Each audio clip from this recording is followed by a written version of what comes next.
So much has happened in the last couple of years, it's hard to know where to begin.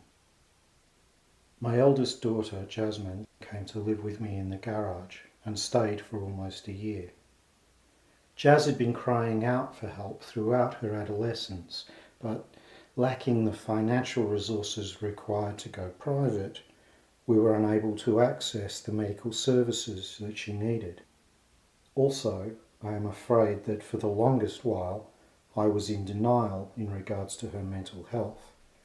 I simply couldn't bring myself to believe there was anything actually physically wrong with her. But eventually I was forced to accept that there was. It turns out that Jazz has schizoaffective disorder. For those of you who don't know, schizoaffective disorder is a combination of schizophrenia and bipolar disorder. At the time she came to stay with me in the garage, she hadn't been diagnosed.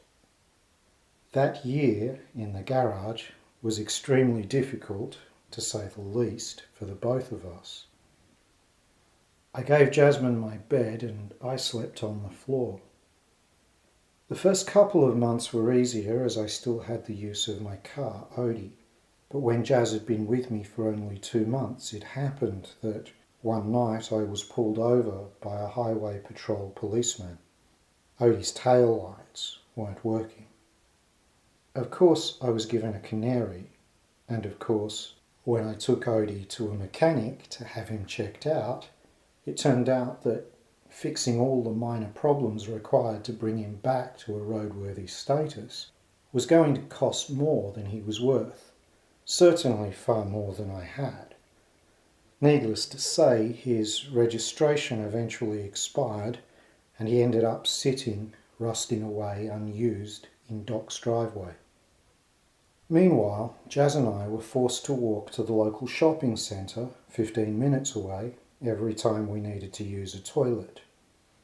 Trips to Altona to use the showers became impossible, so bathing became, for me, a bucket job. Jasmine would wash with the hose in the backyard. It broke my heart every time she went out in the middle of winter in the freezing cold, bathing under a cold hose. Life in a garage without running water or toilet facilities had been difficult enough for me before Jasmine came to stay. But for Jasmine it was completely impossible. Throughout that year we constantly sought help from various government and non-government housing agencies, everything from the Salvation Army to ISIS crisis care, only in the end to be disappointed. It really made me wonder what those organisations are there for, and where all the money that they raise disappears to. Alone, I had enjoyed my life in the garage, but with a 24-year-old daughter, it was just completely inappropriate. Not for the first time in my life, nor for the last, I felt myself to be a complete and total loser. It was obviously imperative to get better accommodation for the both of us, but that was a task that was simply beyond me. The best it seemed I could do was to put a brave face on it and to encourage Jasmine to do the same. After all, I would say, over and over, if a dozen or more grown men can survive in a submarine, well, we should consider ourselves lucky to have all the space we do.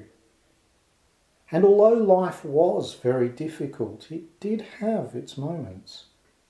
I think, looking back, that both Jazz and I have some truly precious memories from that year. Eventually, however, the stresses of it all took their toll.